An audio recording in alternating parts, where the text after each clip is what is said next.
Muy buenos días a todos, doctora Almendares, doctores y compañeros.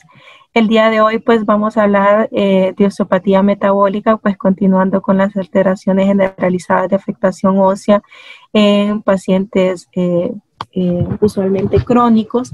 La verdad que como todos los temas que se han abordado en esta área de convencional suelen ser un reto, por sus hallazgos que no son quizás tan particulares de dichas patologías, son un poquito más generalizadas y sobre todo en esto, en los cuales pues el abordaje que el día de hoy se le quiso dar a la exposición es precisamente desde un ámbito que abordemos un poquito el todo y podamos tener una comprensión generalizada de lo que es la patología, ya que todo lo que es osteopatía metabólica necesita radiológicos, claro está, para que nosotros podamos dar una orientación diagnóstica, pero requerimos muchísimo de saber si el paciente tiene una clínica como tal para poder definirlo o catalogarlo dentro de una patología u otra, saber si el paciente está teniendo un tratamiento, ya sea de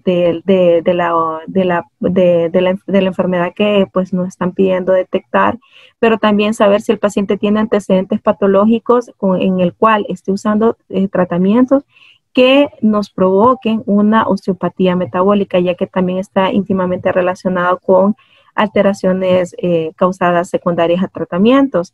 También hay que tener en cuenta las generalidades, ya que vamos a encasillar al paciente en una patología u otra dependiendo del sexo, la predominancia del sexo en que se da más frecuente, también teniendo en cuenta la edad. Más adelante pues vamos a ver la subclasificación de la osteoporosis, que es de suma importancia saber la edad exacta del paciente y ciertas otras características pues que a veces es difícil que se nos describa, porque a veces pues no tenemos contacto con el paciente porque suele ser el técnico el que hace pues el estudio, pero que es de importancia que se pida que en la boleta vayan descritas pues todas estas generalidades y todos estos antecedentes del paciente para poder brindarle una mejor orientación diagnóstica según los hallazgos radiológicos que detectemos.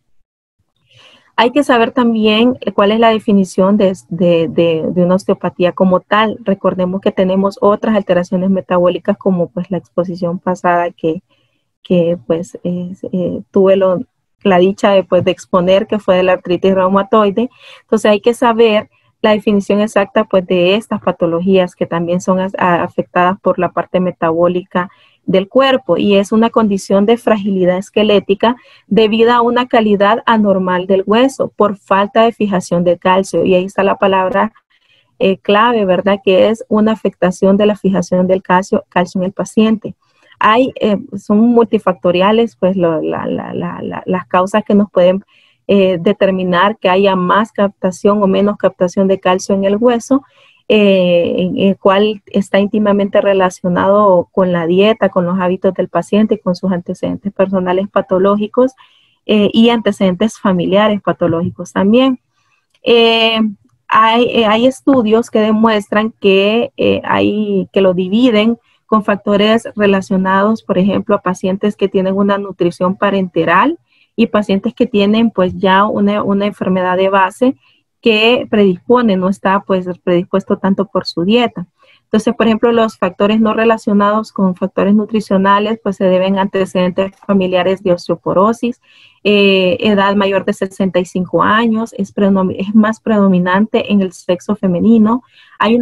Cuando el paciente tiene una baja exposición solar, cuando el paciente tiene hábitos tóxicos, cuando el paciente pues tiene alteraciones de malabsorción como tal, no son tanto dietéticos, sino que el paciente no está absorbiendo pues los nutrientes adecuados, cuando hay una alteración ósea preexistente también, que eso es importante determinarlo, y pues como ya les comentaba, si hay una medicación concomitante. Ahora, los factores relacionados pues con factores de nutrición es pues pacientes que presentan hipercalciuria, cuando hay una relación de calcio-fósforo alterado, cuando hay toxicidad por vitamina D, cuando hay déficit de cualquiera de los micronutrientes que nos cause una alteración hidroelectrolítica en el paciente que no permita que haya una captación de calcio y que todo el proceso del calcio se lleve adecuadamente como debería.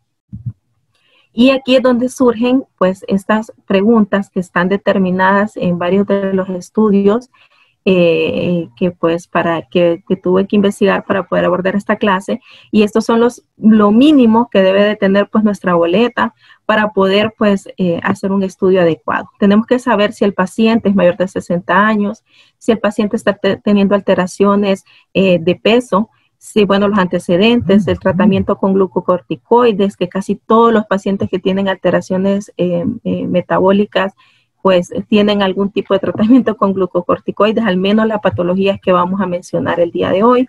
Si el paciente se ha roto un hueso a los 50 años o más, también es importante determinarlo si encontramos hallazgos, pues ya más bien de recuperación o no recuperación de esa parte ósea afectada.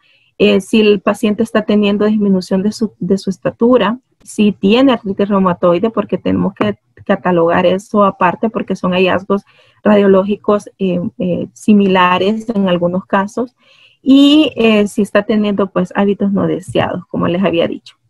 Tenemos que recordar que el hueso es un tejido conectivo, el cual es el principal reservorio pues de calcio, fósforo y otros minerales.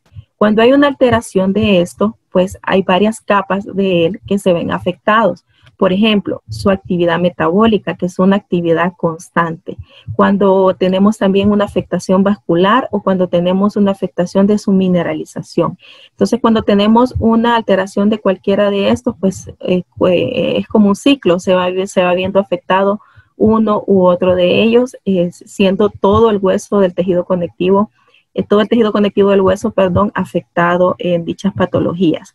Hay que recordar también ciertas características porque para la descripción de esta patología tenemos que determinar en qué parte del hueso, qué parte del hueso está siendo afectado, y hasta eso nos va a dar una orientación diagnóstica de dónde es que el paciente, o sea, qué es lo que está teniendo, qué afección está teniendo el paciente metabólicamente hablando.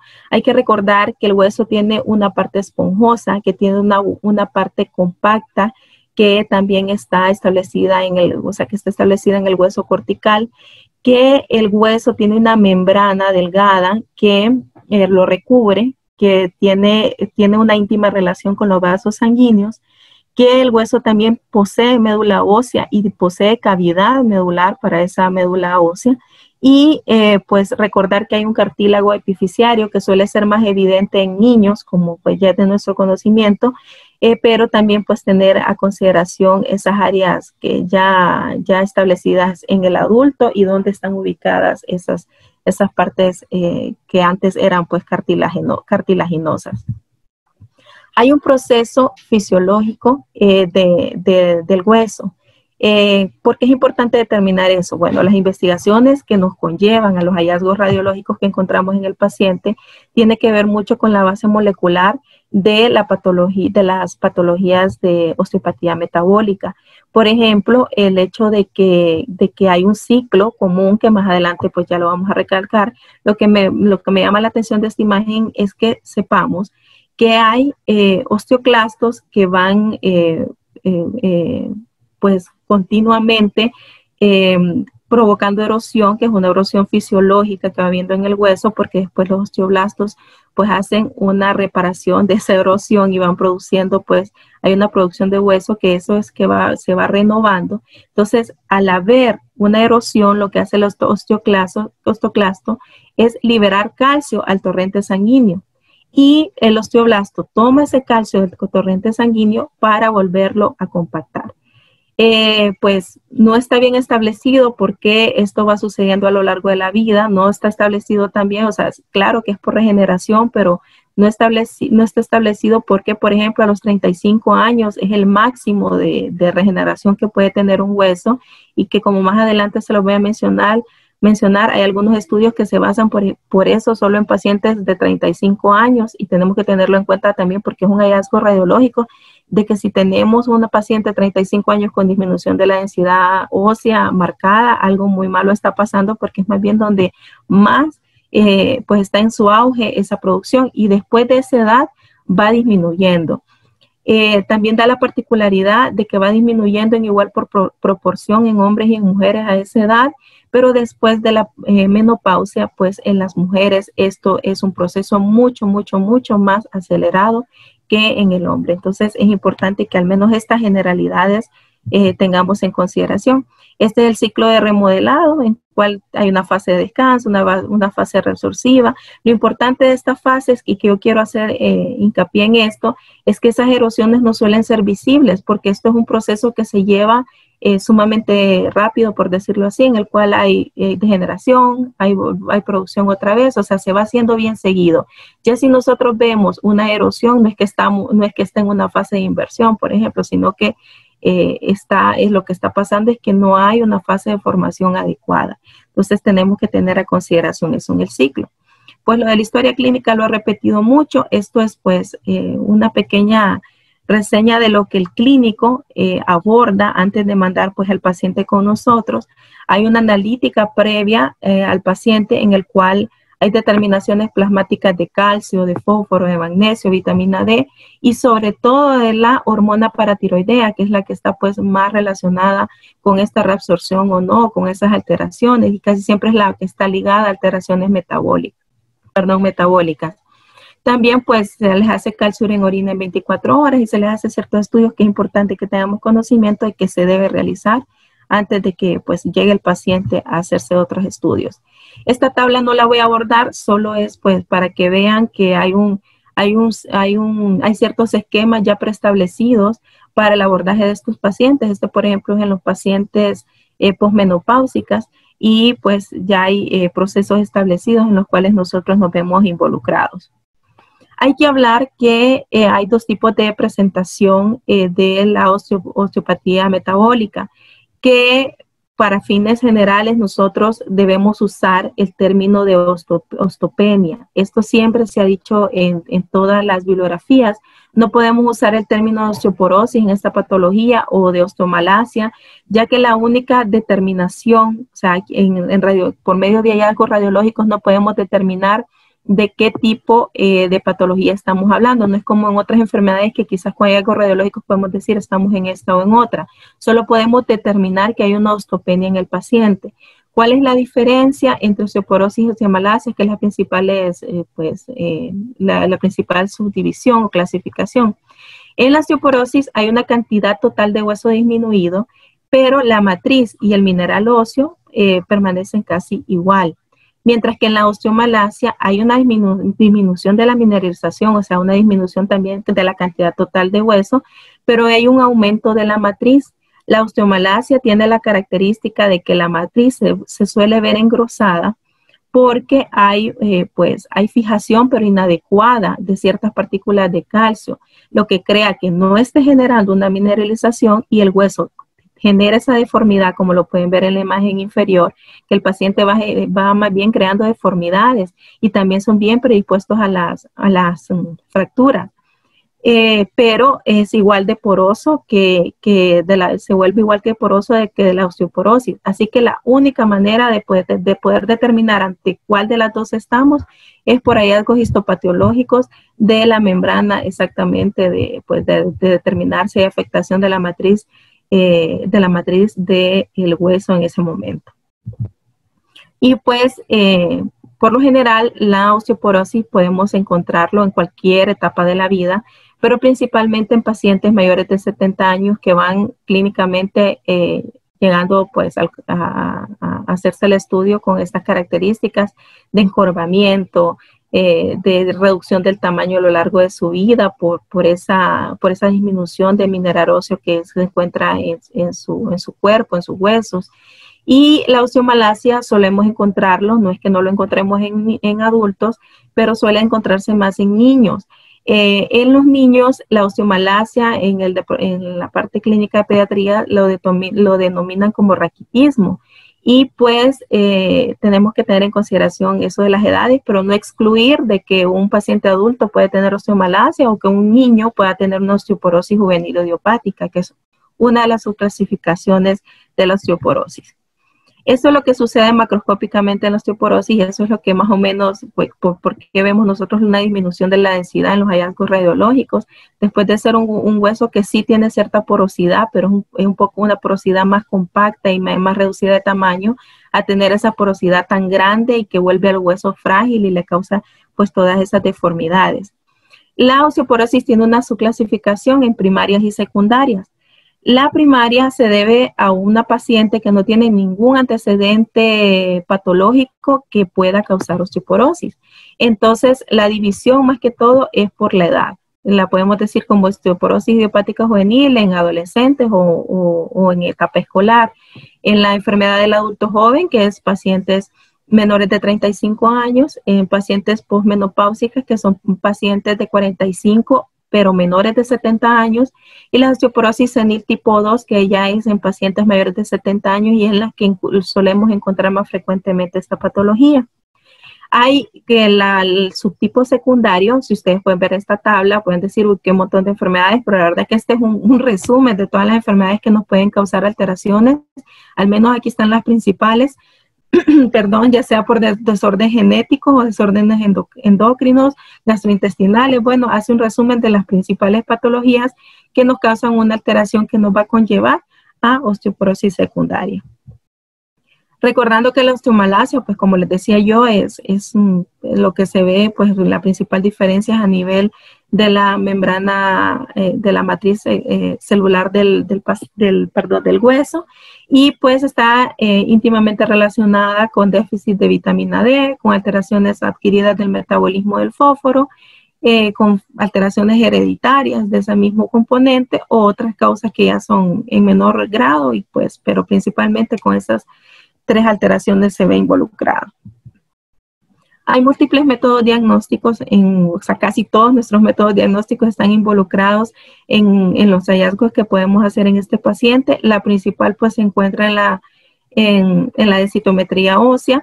Hay diferentes estudios que involucran cuál va a ser la densidad adecuada de un hueso. Todos estos estudios, como les decía yo, se llevaron a cabo en pacientes con 35 años de edad, que es cuando es el punto máximo de pues, mineralización del hueso.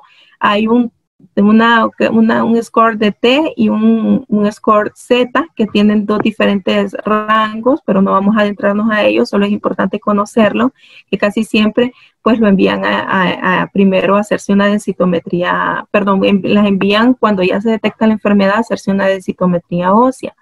¿Cuál es la diferencia de la densitometría ante todas?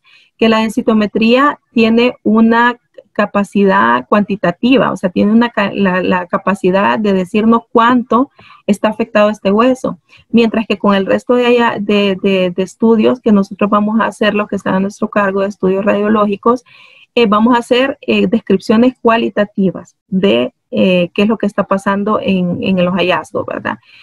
Hoy yo me voy a enfocar en los rayos X, pero sí tener a consideración que, por ejemplo, hay fracturas patológicas que no pueden ser sumamente visibles en los rayos X, pero se hace ultrasonido y podemos detectarlos, o alteraciones a nivel de tejido blando. La tomografía va muy de la mano con la densitometría. Muchos estudios han determinado que es mejor hacerlo con ambas modalidades para una mejor determinación cuando queda inconcluso en ciertas características, y pues la resonancia que, por ejemplo, a nivel vertebral causa una mejor definición de lo que queremos encontrar.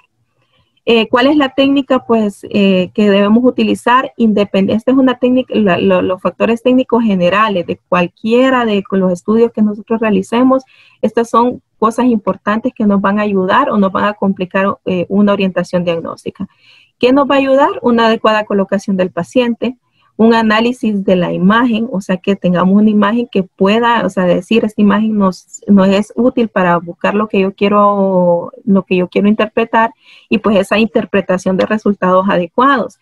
¿Qué nos va a imposibilitar hacer un buen estudio? Un material quirúrgico o cuerpo extraño, o sea, fijadores externos. Casi siempre estos pacientes se dan cuenta que padecen de osteoporosis, pues tienen una fractura patológica de alguna parte de su cuerpo, y por eso pues casi siempre suelen llegar con eso, con un material ya, un cuerpo extraño que nos imposibilite. También que el paciente haya sido sometido a un estudio que se haya tenido que usar medios de contraste, y la presencia de calcificaciones, por ejemplo, de adenopatías calcificadas que nos impidan ver pues ciertas estructuras que queramos ver. Hay que saber bastante pues la anatomía radiológica convencional del hueso, de lo que esperamos ver en el hueso. Hay que tener en cuenta que la cortical en la epífisis suele ser un poco más delgada, suele ser lineal y mide aproximadamente de 1 a 2 milímetros. Ya en la parte diaficiaria es más gruesa, siempre tiene que ser regular, no tienen que haber irregularidades, pero mide ya de 4 a 5 milímetros. Hay que tener también en consideración que el cartílago articular y el periósteo suele ser invisible. ¿Y por qué recalcar esto? Porque algunas patologías que nos van a afectar el cartílago y el periósteo nos van a hacer que estas estructuras sean visibles por alteraciones en su calcificación o que se vean algunas estructuras adyacentes, como vamos a ver más adelante, que nos hagan, por ejemplo, el periósteo, como les había relatado, que estaba íntimamente relacionado con estructuras vasculares, pues esas estructuras vasculares nos pueden hacer que esto sea un poco más visible. Pero normalmente suele ser invisible y tenemos que tenerlo en cuenta. Aquí pues quise poner una imagen que nos graficara qué es las estructuras que vamos a evaluar. Aquí les voy a poner las 3 principales proyecciones que se usan como métodos, ya sea complementarios, ya sea que el paciente se le hizo un otro estudio y se quiere complementar con rayos X, o que sea el primer estudio que le vamos a realizar porque en ese momento no tenemos acceso a otro estudio. Entonces se le tiene que realizar al paciente cuando se sospecha, pero no se sabe, por ejemplo, dónde, porque es una alteración metabólica, tuvo una fractura, tiene un aparato de fijación y no podemos evaluar ese hueso adecuadamente. Entonces hay tres partes óseas que podemos evaluar. Uno es las vértebras, con énfasis en las vértebras lumbares. La adecuada evaluación, pues si no sabemos si ahí es determinada pues la lesión, vamos a pedirle una placa AP visualizando pues principalmente las vértebras lumbares. Para una adecuada evaluación de esta parte, tenemos que ver o analizar por lo menos 2 vértebras a detalle. Pero, pues, obviamente, nuestro deber es evaluarlas todas con detalle e ir viéndolas, pero si solo se evalúa una vértebra, de decir, bueno, aquí están la espina, tenemos la apófisis transversa íntegra, el cuerpo no se ve con disminución de densidad, tiene que ser evaluada, pues, como les digo yo, un mínimo de 2 vértebras en estos pacientes. Pues, como les digo yo, si tenemos una alteración, por ejemplo, a ese nivel, podemos hacer otra evaluación que es a nivel de fémur. Por ejemplo, aquí tenemos una radiografía en la cual se puede ver una radiografía lateral de fémur, el paciente pues haciendo abducción de su miembro inferior, en la cual pues tratamos de tener una adecuada visualización de la parte articular, viendo la parte acetabular, viendo la cabeza del fémur, visualizando el cuello, viendo pues las partes troncatéricas, que son donde principalmente se ven afectados. Siempre teniendo en cuenta de que es importante también que podamos visualizar esa parte proximal, pero también una parte de la diáfisis del fémur. Y esa es una de las proyecciones también que nos son de utilidad. Y pues podemos hacerla también así, una placa P de pelvis, en la cual pues tengamos una visualización superior también del fémur, y podamos pues evaluar bien las estructuras óseas ya mencionadas. Y la otra que refiere a la literatura es que hagamos una evaluación del antebrazo. Si tenemos alteración de las antes ya descritas, entonces hacer una evaluación del antebrazo, viendo pues todas sus características y todos sus accidentes óseos, y determinar si no hay ninguna alteración en cada uno de ellos, ¿verdad? Entonces, esas son las 3 proyecciones principales. No quiere decir que no hayan otros métodos ideales. Por ejemplo, mucha bibliografía determina de que cuando no hay acceso a un densitómetro o no hay acceso a otro estudio que nos ayude a ver cómo está la densidad ósea, pues toman como estándar el evaluar la falange distal del segundo dedo de la mano, en la cual se tiene que evaluar evaluamos las corticales de estos huesos, principalmente pues en su diáfisis.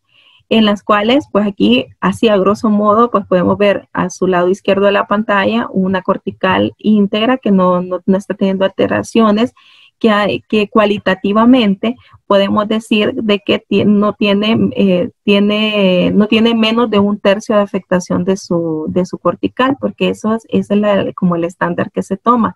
Ya hacia a su derecha pueden ver que esa está bien adelgazada, que casi es del mismo grosor que en su parte epifisiaria. Entonces, ya ahí a grosso modo y cualitativamente podemos decir que hay una disminución, y esta comparación se puede hacer con una mano u otra si es que las dos no están alteradas. Si no, pues se hace midiendo esto, midiendo desde la cortical en el borde externo, en sus dos bordes externos, y la cortical midiéndola donde están sus dos bordes internos. Ahí va, estas dos medidas se pueden utilizar en múltiples fórmulas donde se puede determinar si hay una densidad ósea adecuada en el paciente. Y como les digo, casi siempre se toma este hueso del segundo dedo de la mano.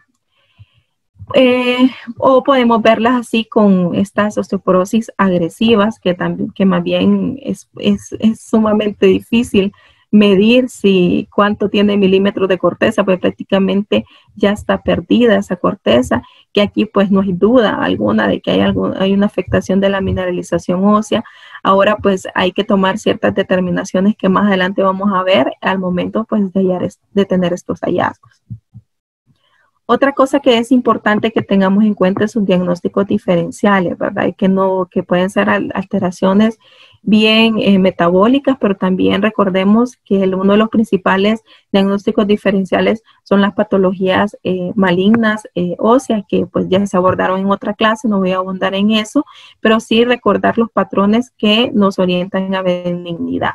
Por ejemplo, no a benignidad del todo, ¿verdad? Porque hay una patología, pero hablando de que no estamos hablando de células malignas. Entonces, por ejemplo, este hueso que está afectado predominantemente en su cortical, que también tiene estas partes fenestradas que están presentándose de manera difusa en el hueso, y pues nos está afectando la cortical.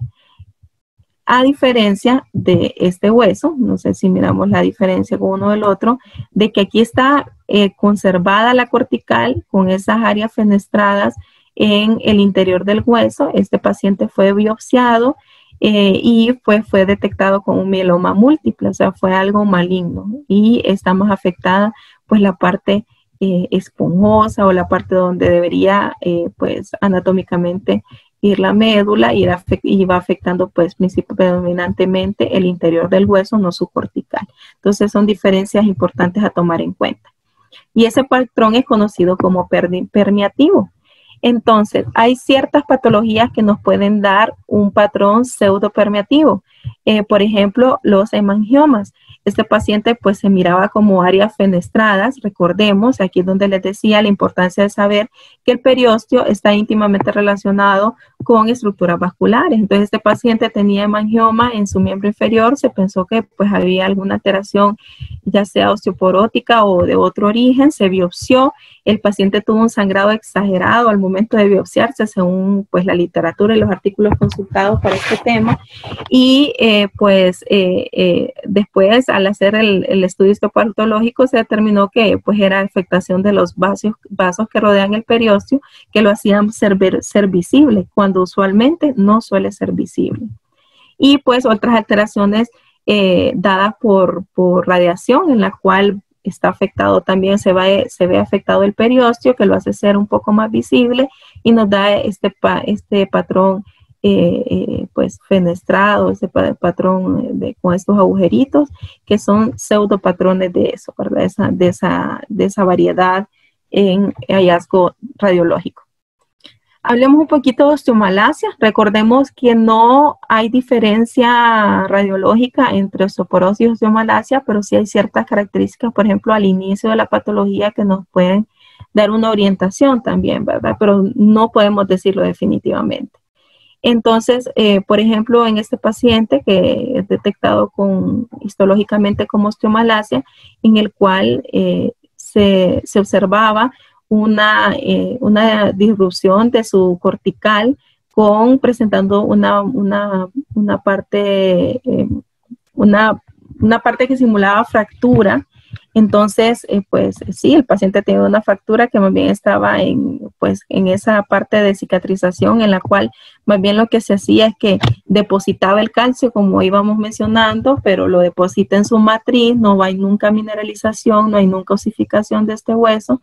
Entonces, pues tenía este defecto este paciente y tenía ciertas áreas también en el fémur, en el cual ya se iban viendo esas áreas lineales como áreas líticas más bien, en las cuales había pues que no el paciente no estaba teniendo una adecuada mineralización, en los cuales estaba provocando ciertas fracturas en los áreas más frecuentes, que es en pelvis, recordemos, como les decía, y en el cuello del fémur.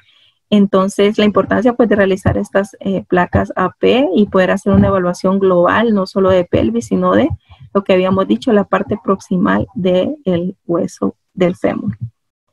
Tenemos pues ahí ya entrando un poquito ya las partes metabólicas también que nos están causando enfermedades secundarias, por decirlo así, no propiamente de osteoporosis en general, sino una osteoporosis secundaria a hiperparatiroidismo.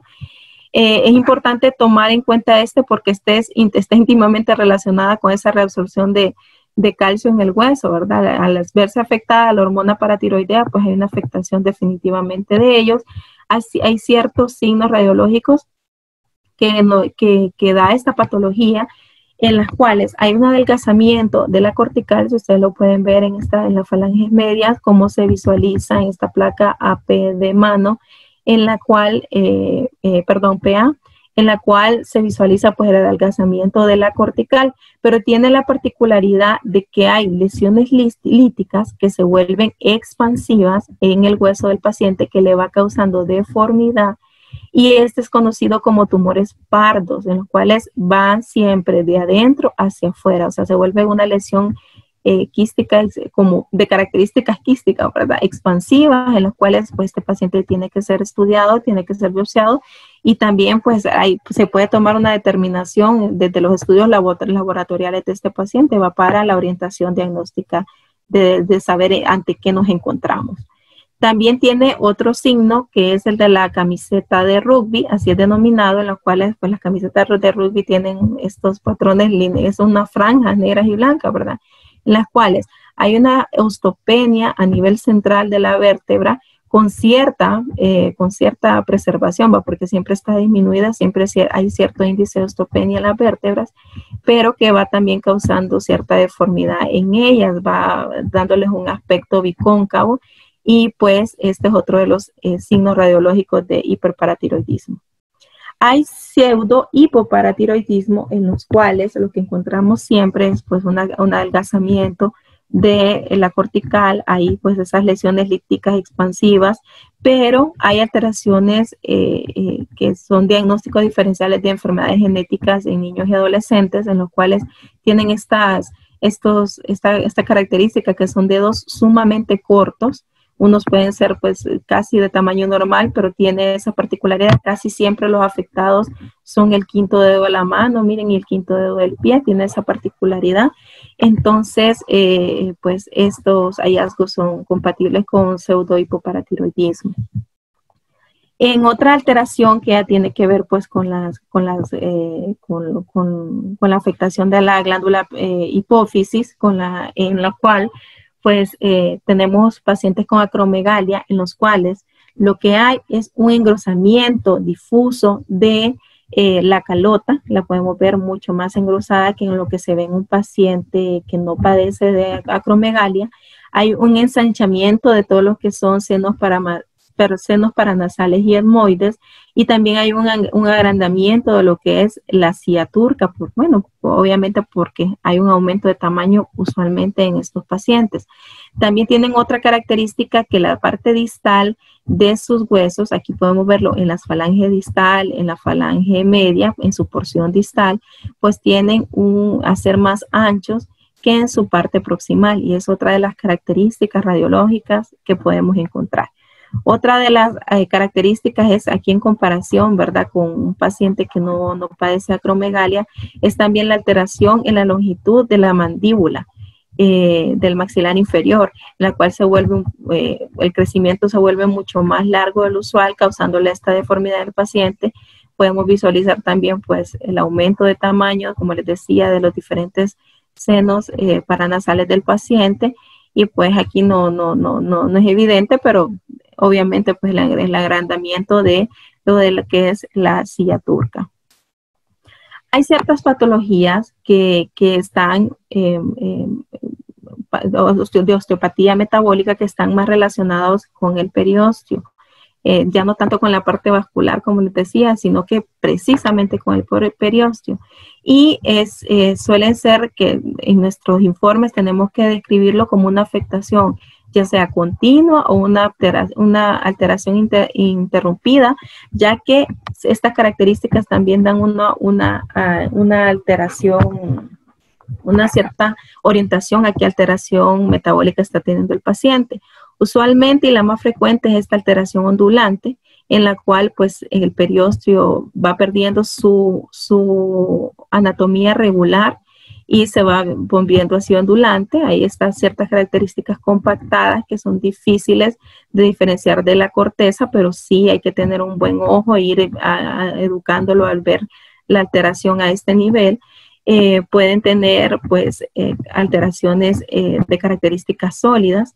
En las partes que son interrumpidas puede ser en capas a lo largo del hueso, puede ser perpendicular o irradiada, que va generando como ciertos hilitos de calcificación, por decirlo así. La parte amorfa, que no es tanto como la ondulante, sino que totalmente irregular. Y una especie de triangulación que se hace bien marcada, bien lineal, no es como la ondulante, bien marcada, que es conocido como el triángulo de Codman. Por ejemplo, el hipertiroidismo va causando eso, algunas alteraciones a nivel óseo y también del periósteo, en las cuales, pues, macroscópicamente esto es lo que pasa, es lo que solemos ver, ¿verdad? Y en la clínica del paciente. Pero tiene una particularidad, que además de estar afectadas sus falanges distales, usualmente suele tener esta alteración ondulante en el quinto dedo de la mano. Entonces aquí estamos ante una radiografía PA de mano, en la cual pues podemos ver esa ondulación y esa alteración en el periósteo en un paciente con acropaquia de origen hipertiroideo. También pues hay un diagnóstico diferencial de osteopatía esclerótica, recordando que a qué nos referimos con una esclerosis. Recordemos que la esclerosis es el endurecimiento, por decirlo así en palabras breves, de cualquier tejido que no debería de tener esa resistencia en sus propiedades. Entonces, las alteraciones renales son una de las que más frecuentemente están relacionados con las osteodistrofias renales. Como les digo yo, es una alteración en el tejido que usualmente no debería de tener ese endurecimiento. Entonces, está relacionado con trastornos del metabolismo de calcio y del fósforo. Recordemos que el riñón es parte del feedback de todo lo que es la glándula hipotiroidea y sus alteraciones, y de la glándula de la hipófisis, y ese feedback que va realizando, y cuando hay una alteración a nivel renal, pues pueden haber trastornos del metabolismo de calcio y del fósforo, entonces generando una alteración de la estructura y de la composición del hueso, pero además de eso podemos encontrar calcificaciones extraesqueléticas, como es en este caso, en el cual cabe resaltar también que si estas lesiones suelen encontrarse más que todo en la parte cubital de las articulaciones, o sea, hacia ese lado se dirigen esas lesiones expansivas. Aquí tenemos una lesión lítica en esta falange distal, pero también, si ustedes se pueden ver, hay calcificaciones extraesqueléticas, donde no debería de haber hueso, hay calcificación, ¿verdad? Donde no debería de haber calcificación, perdón, hay calcificación, que es en tejido blando. Entonces es parte de las características de la descripción de la osteodistrofia renal. Aquí vemos un caso mucho más severo en el cual hay disminución de la mineralización, hay disminución de la cortical en muchas áreas, pero lo que es más marcado, pues esa calcificación extraesquelética, o sea, de tejido blando en este paciente pues con alteración de osteodistrofia renal. Hay otra parte de esa osteosclerosis, es la osteopetrosis, en la cual se presenta más que todo en edad pediátrica, en el cual el paciente presenta un aumento de la densidad. Recordemos que es cualquier alteración en la fijación del calcio que no lo va a incluir en estas patologías, ¿verdad? Entonces ustedes se pueden fijar, ahí no podemos ni diferenciar cuál es la cortical, cuál es la parte esponjosa de ese hueso. No podemos diferenciar nada de eso y esto se debe a una alteración metabólica del paciente. También pues podemos encontrarla así. Esto se le llama el signo de vértebra sobre vértebra, da la ilusión, que hay una vértebra pequeña dentro de esta vértebra, dentro de la vértebra normal, y es por un aumento de la densidad ósea a nivel de esas vértebras. Y también ahí le decían el signo del sándwich, porque había un aumento de la densidad ósea a nivel superior e inferior de cada vértebra, con una leve disminución, con una marcada, disminución de la mineralización de estas vértebras. Entonces, y también pues muy parecido al signo de la camisa de rugby, que ya les había mencionado con anterioridad.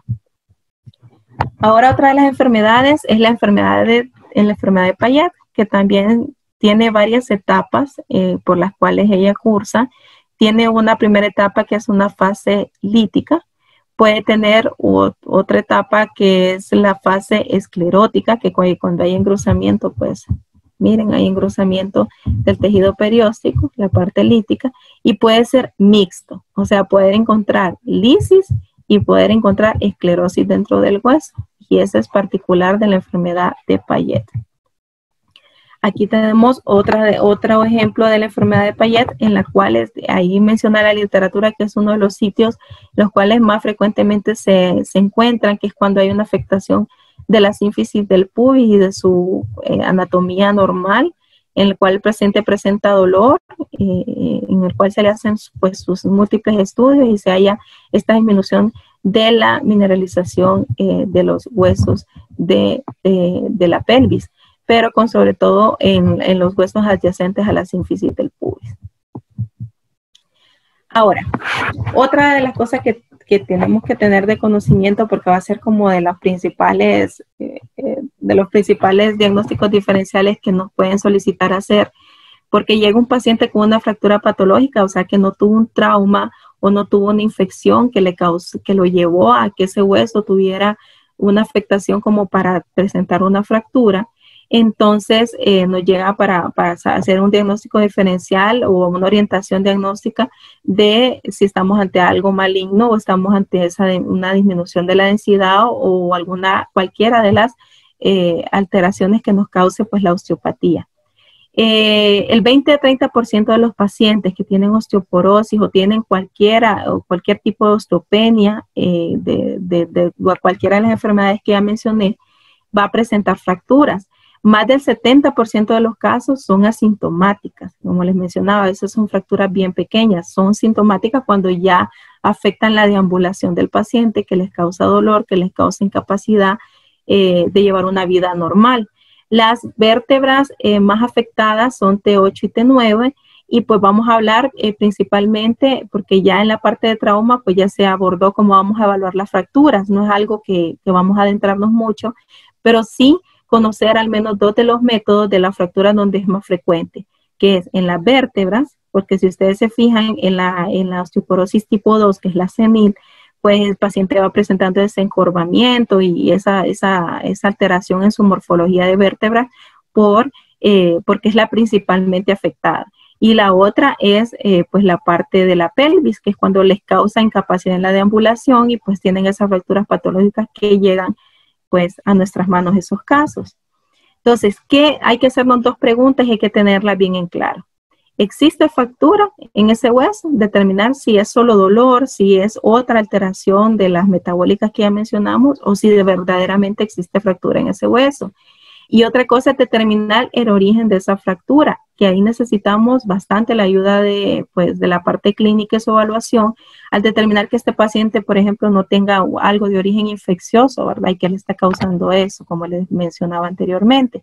Entonces, el origen de esa fractura, pues, tener esas preguntas claras en nuestra cabeza antes de abordarlo.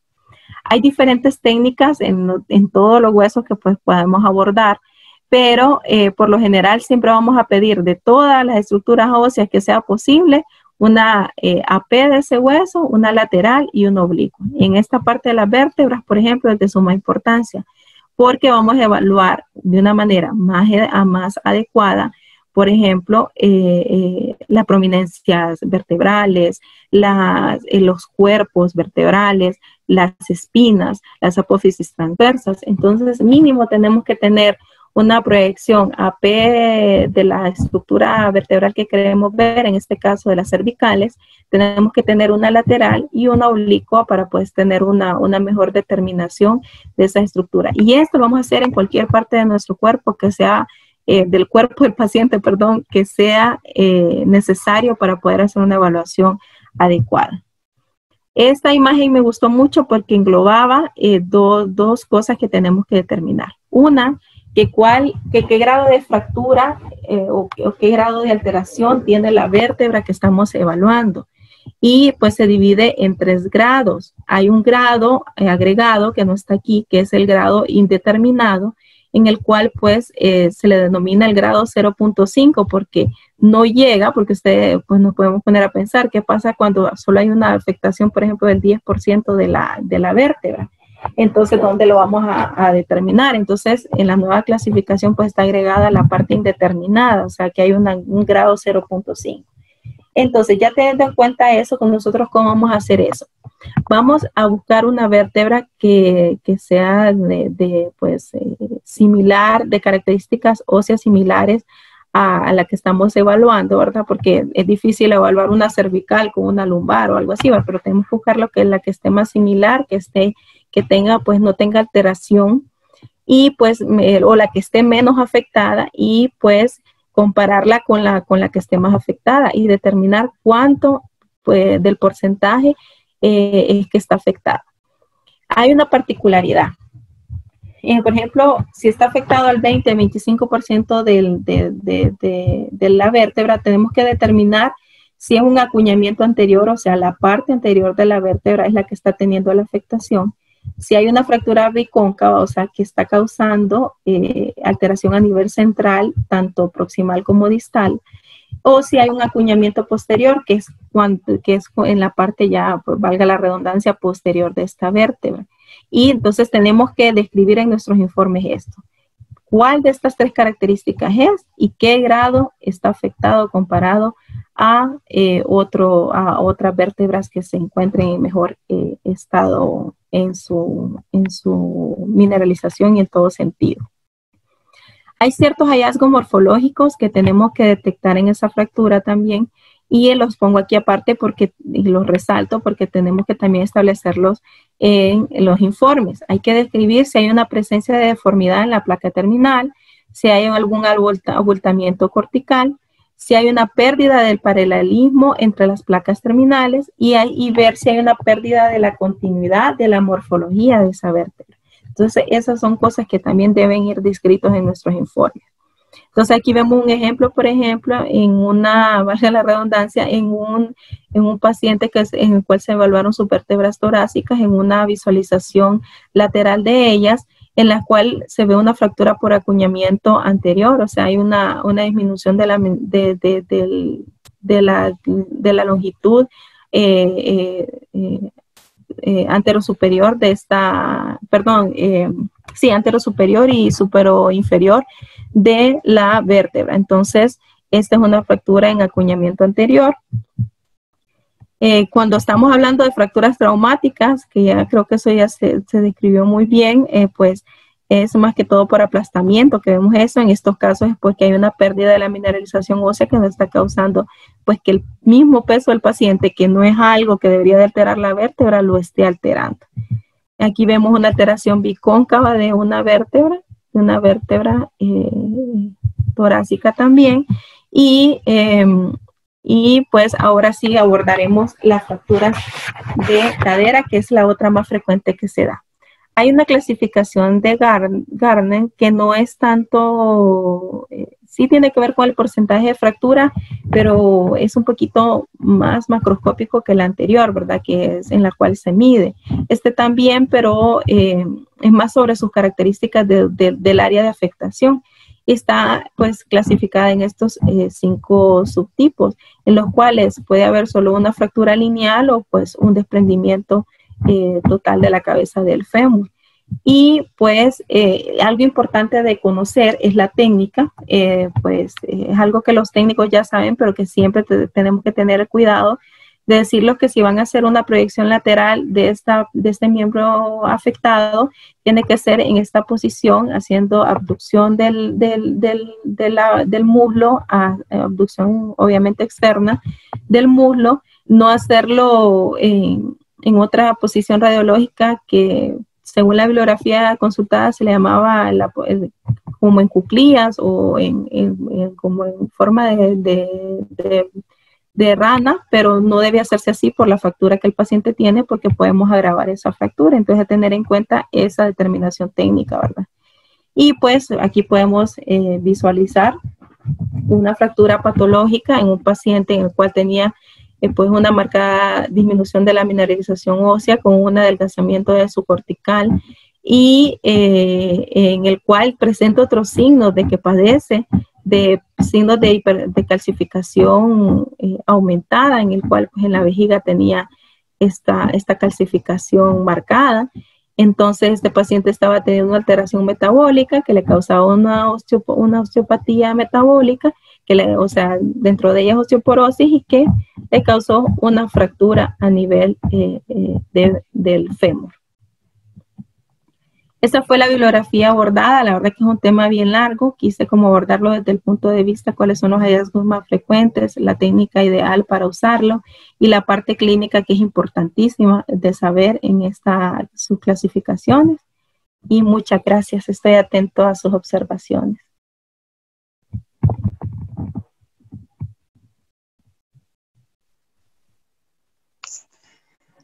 Hola Blanca, buenos días a todos igual.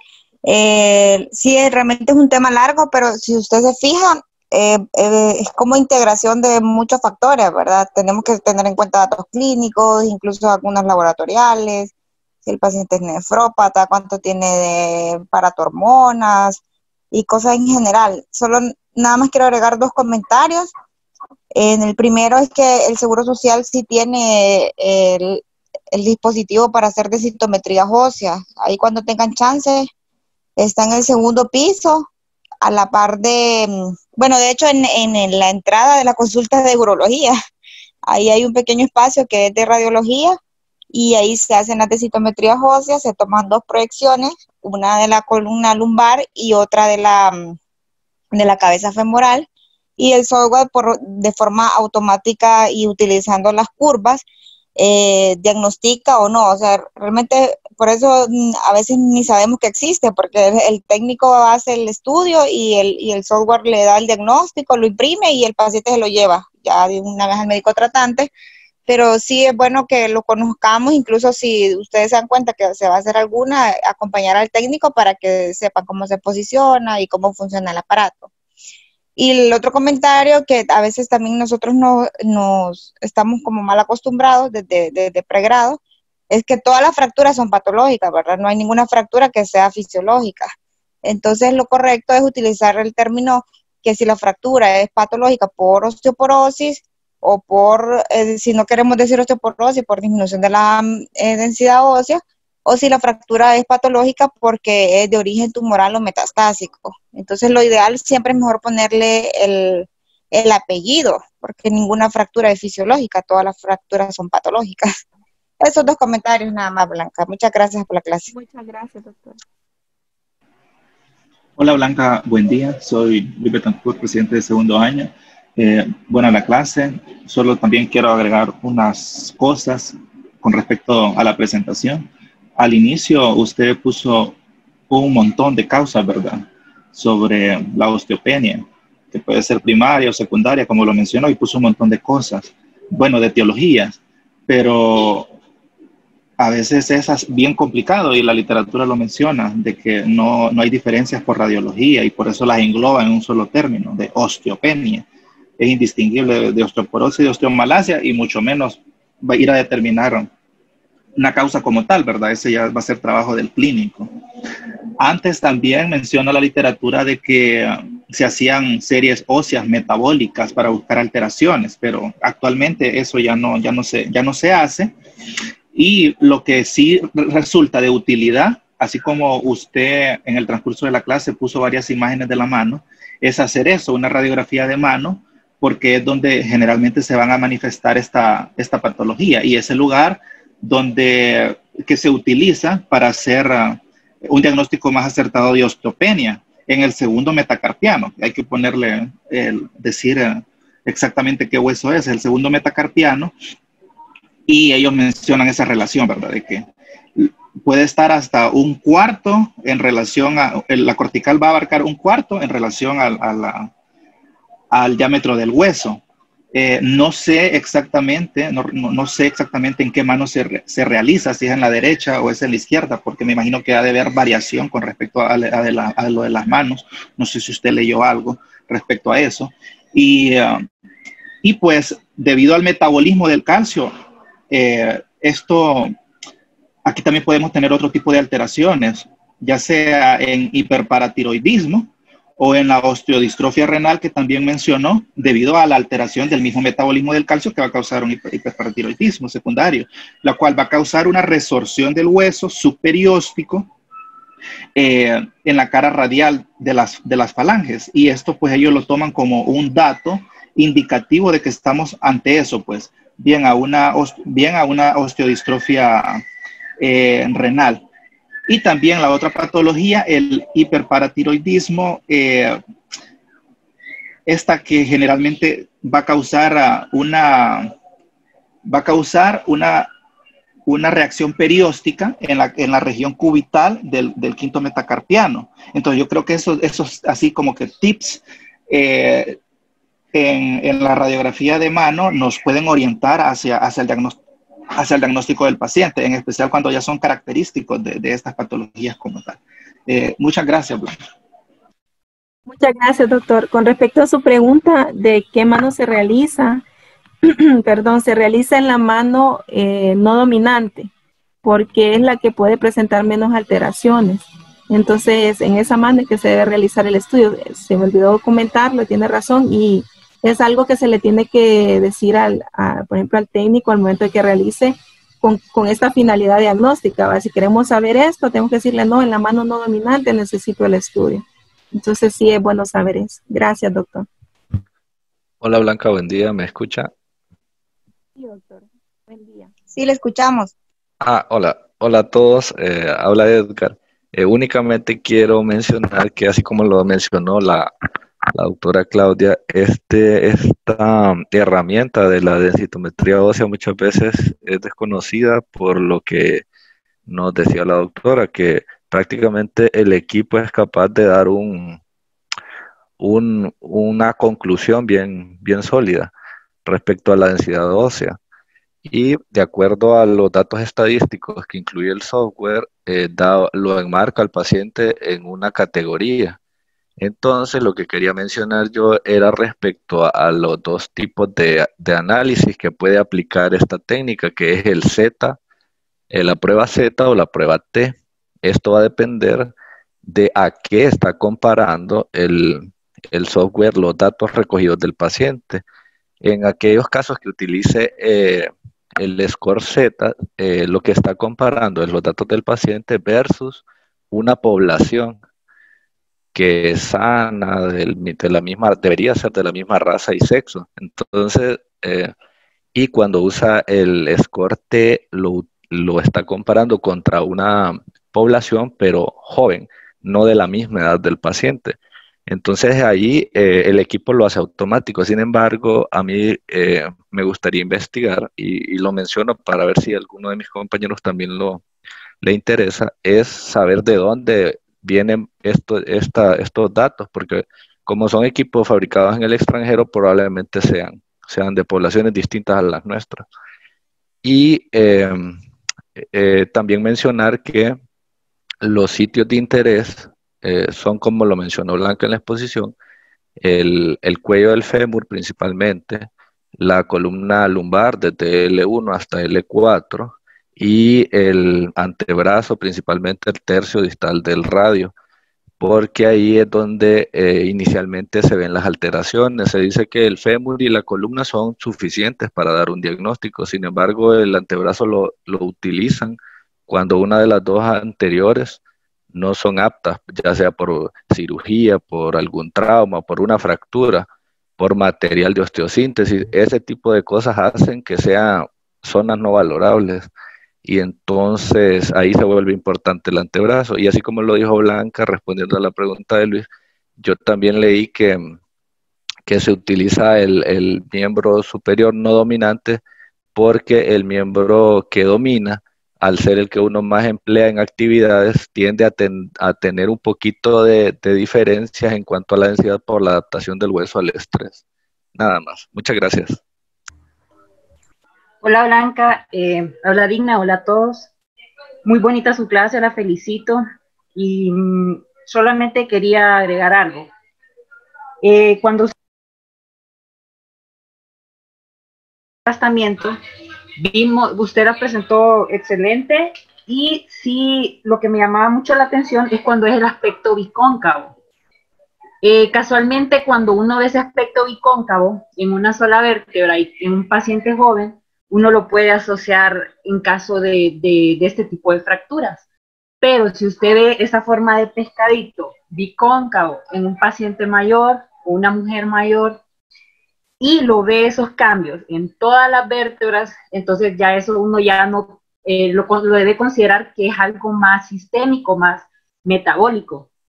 Y otra cosa, que cuando presentó el porcentaje para considerarlo como una fractura, uno siempre debe de medir la altura del cuerpo vertebral, y va a comparar la parte más alta con la parte que hay disminución para poder sacar ese porcentaje.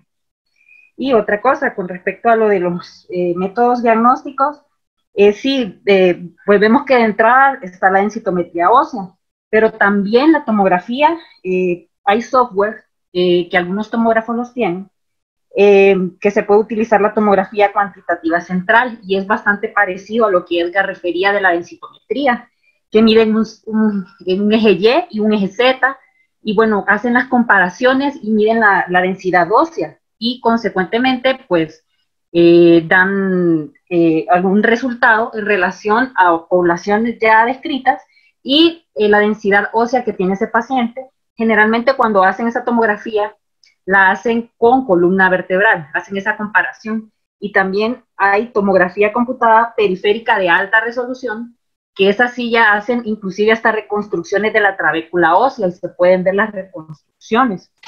Y pues incluso, bueno, pero esos son como macroscópicamente, pero también hay otros estudios que inclusive hay hasta microscopía electrónica de barrido, que ya son estudios más micro y un poquito más específicos. Pero en general eso, y bueno, solamente. Muchas gracias, muy bonita su clase. Muchas gracias, doctora. Sí, pienso que la literatura consultada mencionaba bastante eso, que como decía el doctor Florentino, no siempre se sabe cuáles son los estándares que tiene ya programado el sistema. Entonces ahí recomiendan hacer precisamente eso, una densitometría con tomografía también, para que sean como cosas más, no que una máquina la brinde, sino que una densitometría buscada en diferentes niveles por parte de la tomografía, así lo describe la literatura.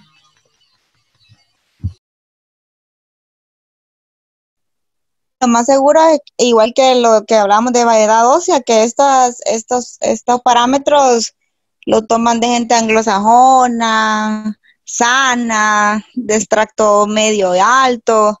Y sí sería interesante como tener como datos de nuestra población, ¿verdad? Que ya estamos hablando de razas mezcladas, hasta de estaturas diferentes, niveles nutricionales diferentes. Sería incluso un buen tema de investigación ahí para los R1 o R2 que todavía tal vez no han definido su tema. Sería algo interesante de estudiar. No sé si hay más comentarios o preguntas. De ser así, entonces damos por terminada la clase del día de hoy y nos vemos el día de mañana con la parte de gineco.